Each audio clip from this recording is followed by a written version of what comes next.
El número que estáis viendo en pantalla es la deuda que tiene Estados Unidos en estos momentos. Está acompañado de 12 ceros, unas 57 veces el tamaño de la economía argentina u 8 veces la alemana. Es un número bastante complicado de imaginar. El tema de los Estados Unidos y su deuda es bastante complejo. En las campañas presidenciales es el tema central. Sin embargo, da igual el presidente que haya, siempre ha dejado una deuda más alta que el anterior. Es algo que no parece tener un límite y la pregunta que surge es, ¿lo pueden pagar? Estados Unidos está ante un colapso inminente desde los años 70. Como mínimo, cada año el tema de la deuda sale. Se ha crecido en no sé cuánto, que si se han sumado no sé cuántos billones de dólares al déficit y oye, aquí no ha pasado nada. ¿Cómo demonios la están pagando? Pues una buena pregunta y dar la respuesta nos llevará a hacer un análisis muy profundo sobre cómo funciona el sistema actual. Os aseguro que este vídeo os va a cambiar por completo vuestra percepción de esto y no es el típico cliffhanger para que os quedéis hasta el final. De hecho, os adelanto la conclusión. Estados Unidos no va a pagar nunca su deuda y no pasa nada, es parte del funcionamiento del sistema. Y en la descripción tenéis esta plantilla en PDF para que tengáis un resumen estructurado de lo que vamos a decir en este vídeo. Diréis que chulo te ha quedado. Sí, chulo y útil está, pero no lo he hecho yo, lo ha hecho UPDF, el editor de archivos PDF basado en inteligencia artificial. Ya lo sé, probablemente muchos no sepáis que los PDF se pueden editar, pero sí, se pueden. Pero no solo puedes hacer los típicos subrayados, marcar páginas y herramientas típicas que todos conocemos. Puedes resumir los archivos que subas, traducir el documento en cuestión o chatear con él. Sí, puedes hablar con el documento. ¿Y para qué?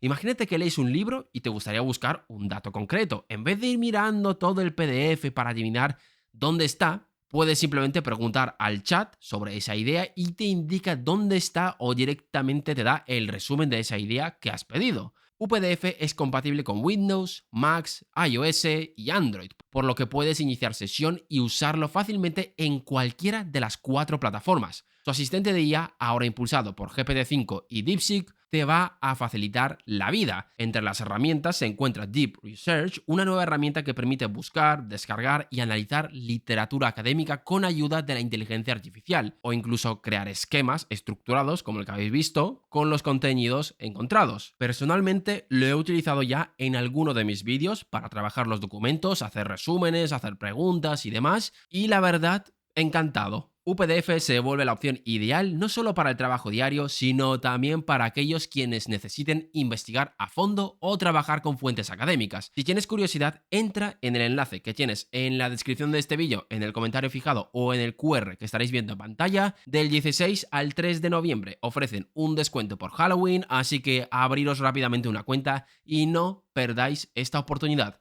Gracias a UPDF por patrocinar este vídeo y ahora sí, no me enrollo más. Poneos cómodos, que empezamos.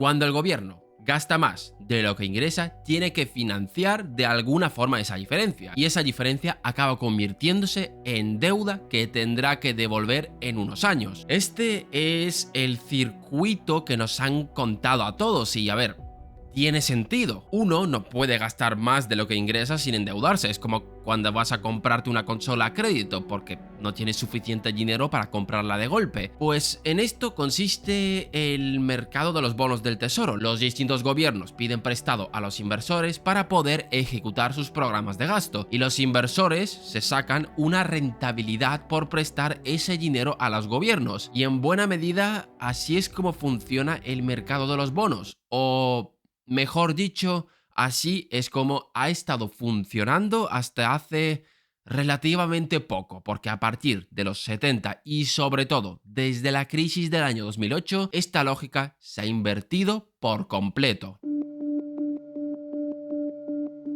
El error de partida es pensar en el mercado de bonos como un simple mercado de préstamos. Esto sería cierto si la única finalidad de los bonos del tesoro fuese la de financiar el gasto y generar una rentabilidad para aquellos que prestan al gobierno. Pero es que desde hace ya un tiempo esto ya no es la finalidad principal de los bonos del tesoro. En el mundo en el que vivimos hay un concepto clave: la liquidez. Y no tiene nada que ver con el estado de la materia, sino más bien con la capacidad de un activo en transformarse en dinero en efectivo sin perder valor. Tranquilos, que ahora le explico con más calma. Tú tienes una casa. Eso forma parte de tu activo o de tu patrimonio, si quieres decirlo. Es decir, esa riqueza es tuya, pero no está en forma de dinero en efectivo, es una casa. Imagínate que tienes una deuda, has financiado el coche, por ejemplo. Objetivamente tienes respaldo para pagar el coche. El problema es que no puedes vender solo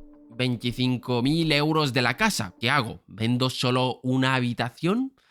Bueno, tal como está el mercado inmobiliario, no me sorprendería. O pongamos un caso peor. Te llega una multa por lo que sea por valor de 200.000 euros.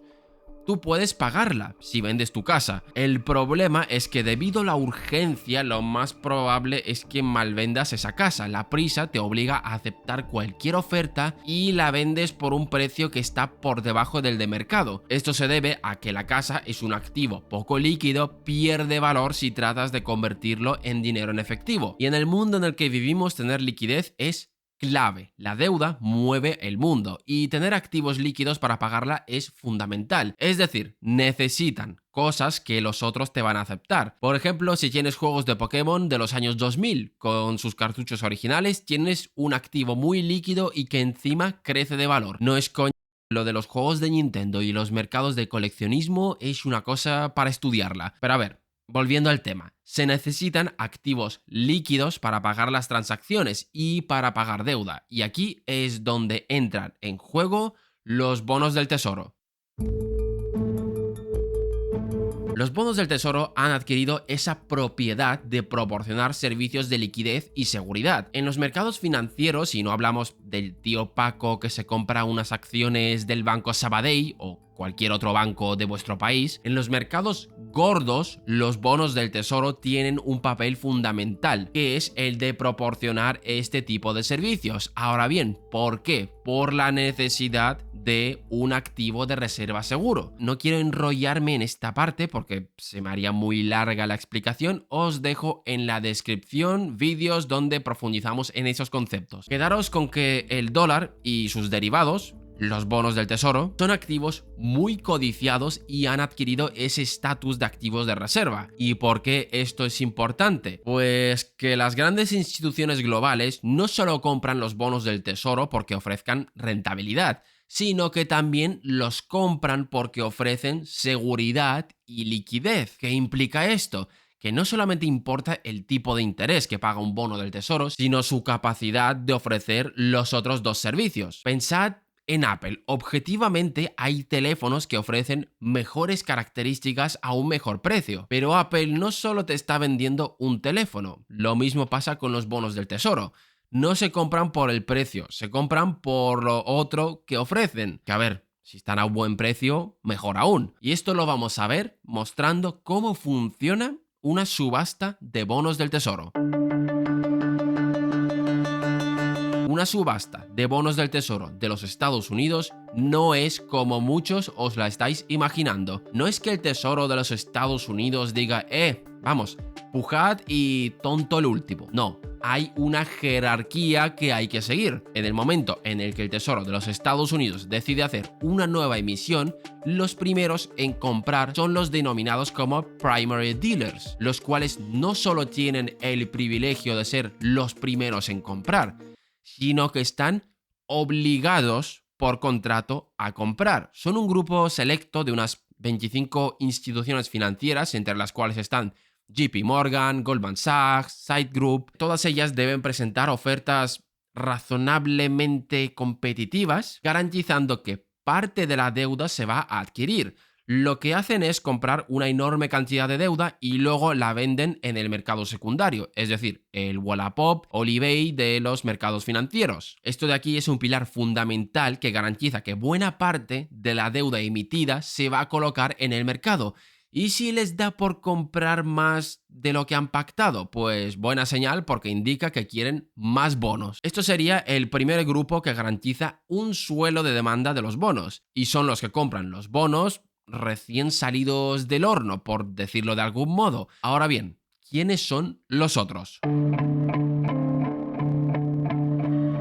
En segundo lugar tenemos a los direct bidders, que son grandes instituciones de los Estados Unidos, como por ejemplo fondos de pensiones, gestores de activos como BlackRock, Vanguard, etc., aseguradoras, bancos, vamos, instituciones importantes, pero en este caso pujan directamente sin intermediarios. No hay ninguna obligación directa de comprar nada. En verdad sí, pero lo explicaremos un poco más adelante. La participación de estos fondos es importante, ya que es un termómetro de cómo va la confianza a nivel interno. Si hay una alta demanda, significa que hay mucha confianza en los bonos del Tesoro. Estos dos grupos representan la demanda interna de los Estados Unidos, que representan la mayoría de la demanda de los bonos nuevos. La Reserva Federal no compra bonos nuevos. Fijaros en este gráfico, la mayoría de la deuda está dentro de los Estados Unidos. Y ahora que hemos dicho esto, sí, hay un tercer grupo y son los extranjeros.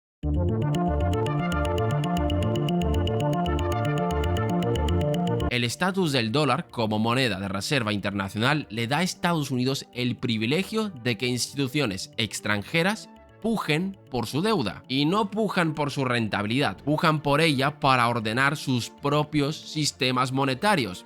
¿De quién hablamos? Banco Central de Japón, de China, fondos soberanos como el noruego o el de Singapur. Necesitan estas reservas de dólares para intervenir en los mercados cambiarios, para mantener credibilidad internacional o comerciar. Es decir, tienen un uso que va más allá de la rentabilidad que dan. Casi que podemos decir que lo único que importa es que los bonos cubran la inflación y ya. Y ojo, que también podemos decir que ni hace falta eso. Durante la crisis de la pandemia se llegaron a emitir bonos a tipos de interés reales negativos y aún así la demanda fue altísima. Es decir, literalmente el sistema regalaba dinero al Tesoro de los Estados Unidos por prestarles dinero. Analizad bien lo que acabo de decir. ¿Qué país tiene semejante privilegio? Estos tres actores son los encargados de asegurarse que la maquinaria siga funcionando. Y ojo, no solo depende del apoyo de las economías extranjeras, como ya explicamos en un vídeo que tenéis en la descripción. Ni China ni Japón tienen la capacidad de mermar al dólar si venden su deuda. Básicamente porque la cantidad de deuda que tienen es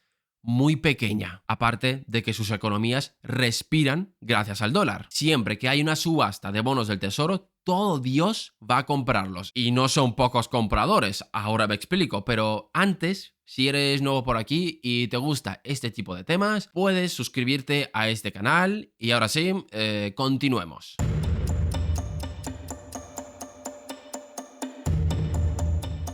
A pesar de toda la narrativa de que la deuda del Tesoro o el dólar ya no son deseados a nivel global, los datos muestran todo lo contrario. Un indicador clave que nos muestra cómo de fuerte está la demanda de bonos estadounidenses es el Bid to Cover Ratio. Consiste en dividir el valor de las ofertas de compra entre el valor de los bonos que el Tesoro vende. Imaginaros que el Tesoro subasta 10.000 millones de dólares y recibe ofertas por un total de 23.500 millones. En este caso, la ratio sería de 2,35, lo que quiere decir que por cada dólar ofertado hubo 2,35 dólares intentando comprarlo. Y por ahí anda la cifra del Bid to Cover Ratio actualmente. Y es una cifra que se ha mantenido más o menos estable a lo largo del tiempo. Este privilegio anula el escenario de una crisis de deuda soberana. En primer lugar, porque Estados Unidos no puede sufrir una crisis de divisas. Toda la deuda está emitida en dólares, la propia moneda que emiten. Estados Unidos puede practicar señoraje internacional. En palabras menos formales, imprimir dinero y el resto del mundo irá corriendo a comprar sus bonos. A las pruebas, Me remito, lo habéis visto con el Bid to Cover Ratio. Ahora bien, ¿puede pagar esa deuda? Por poder puede, pero no lo hará y tampoco necesita hacerlo. Y aquí donde os voy a romper otro gran esquema que seguramente muchos teníais en la cabeza: cómo funciona el gasto público.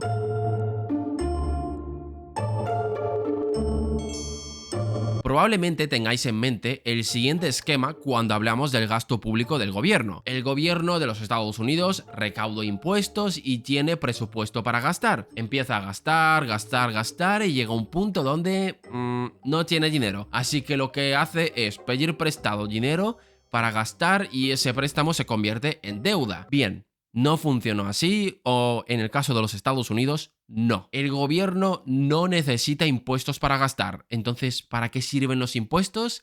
Calma, iremos con eso más adelante. Cuando el gobierno de los Estados Unidos quiere gastar, lo que hace es descuelga el teléfono, llama al presidente de la Reserva Federal y dice: oye, hazle una transferencia de tantos dólares a la cuenta de la Seguridad Social. Y el presidente de la Reserva Federal le dice: listo.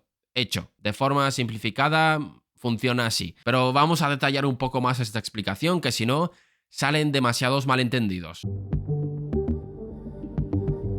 Cuando el gobierno de los Estados Unidos hace este truco, lo que está haciendo es meter dinero en la economía. Es decir, vamos a aprobar un gasto de 100.000 millones de dólares para pagar a los jubilados. Lo que hace la Reserva Federal es apuntar en su libro contable: vale, le quito 100.000 millones de dólares a la cuenta general del Tesoro y lo meto en los bancos privados, ya sea el Bank of America, el Wells Fargo o el que os dé la gana. Dentro de los bancos privados aumentan sus reservas en dólares y los jubilados ven cómo aparece dinero en sus cuentas. En este preciso instante, 100.000 millones de dólares nuevos han sido creados y distribuidos en la economía. Claro, aquí más de uno pensará: ¿no va a provocar inflación? No necesariamente, porque aquí es donde viene la siguiente parte del juego. Para evitar que esto se le vaya de control, el Tesoro emite bonos por un valor similar y los bancos, acordaros de la explicación de las subastas, pujan por esos bonos y ese dinero vuelve a la Reserva Federal. De esta forma no se inunda el mercado con exceso de liquidez. Es decir, los bancos compran al Tesoro con el mismo dinero que acaba de ser creado. ¿Y qué pasa con los jubilados? Tarjeta de crédito. Los jubilados no van al banco y sacan sus dólares de ahí. Si queréis saber cómo funciona todo esto de la creación del dinero, os dejo un vídeo en la descripción, que debería sacarle una actualización porque ya tiene unos años. Pero bueno, volviendo al tema. Entonces, ¿para qué sirven los impuestos? Pues si con gasto se mete dinero en la economía, con los impuestos se hace lo contrario, se quita dinero de la economía. Los impuestos son una herramienta de control. Si hay déficit, significa que la cantidad de dinero se va incrementando. Y si hay superávit, se está sacando dinero de la economía. ¿Y para qué hay que controlar esto? Pues precisamente para controlar el límite real de la deuda de los Estados Unidos, la inflación.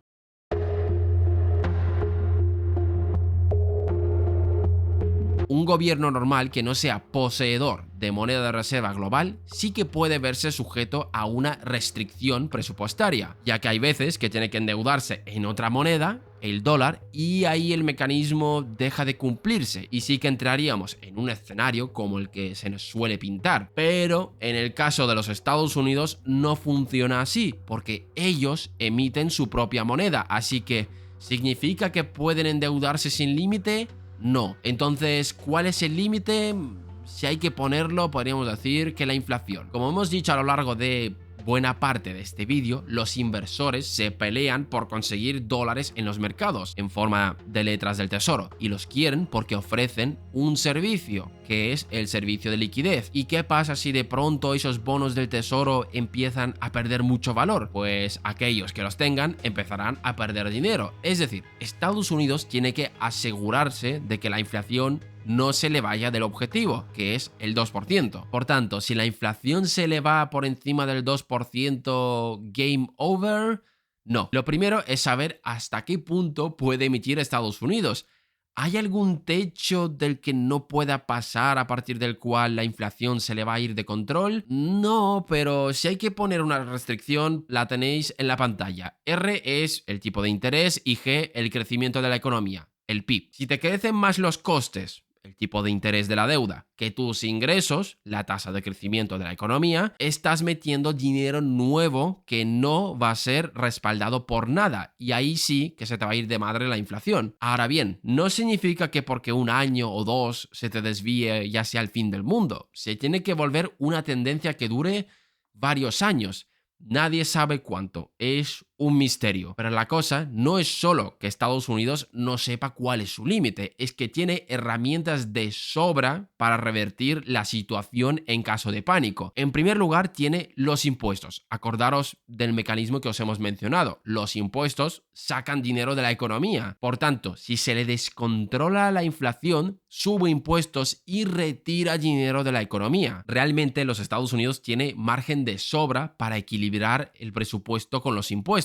En el año 2022, la recaudación fiscal de los Estados Unidos fue de un 27,7% del PIB. La media de los países de la OCDE fue de un 34,2%. Es decir, esta diferencia de casi 7 puntos porcentuales representa un enorme espacio fiscal sin explorar. En caso de necesidad, si Estados Unidos decidiera aumentar su carga fiscal para acercarse a la media de la OCDE, podría generar más de 1,5 billones en español, de dólares en ingresos adicionales cada año. Esta cifra es más que suficiente para cubrir los intereses de la deuda y gestionar cualquier déficit sin necesidad de recurrir a medidas extremas. Actualmente Estados Unidos paga por intereses $1 billón y con lo que tiene le basta. Puede prácticamente triplicar los intereses que paga por la deuda sin problema. Pero es que aparte de los impuestos tienes los tipos de interés y la política de la Reserva Federal. Es decir, Estados Unidos puede pagar su deuda, pero es que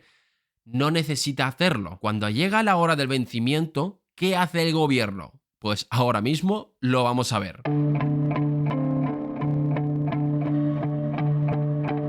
Cuando llega la hora del vencimiento, todos tienen dos opciones: pagar o volver a pedir prestado para pagar. Lo que hace es la segunda opción. Estados Unidos no paga, simplemente refinancia la deuda. De hecho, este mecanismo ha estado funcionando muy bien a lo largo de los años, ya que como los tipos de interés estaban cayendo, cuando volvía a endeudarse, se endeudaba a tipos de interés más bajos que la última vez. Es decir, casi que salía ganando. Como hemos visto en este vídeo, hay una enorme demanda de bonos del tesoro. Por tanto, está casi asegurado que van a tener demanda. De lo único que tiene que preocuparse Estados Unidos es que el dólar siga siendo la moneda de reserva internacional. Y con esto llegamos a la pregunta del millón. ¿Está en peligro la hegemonía del dólar?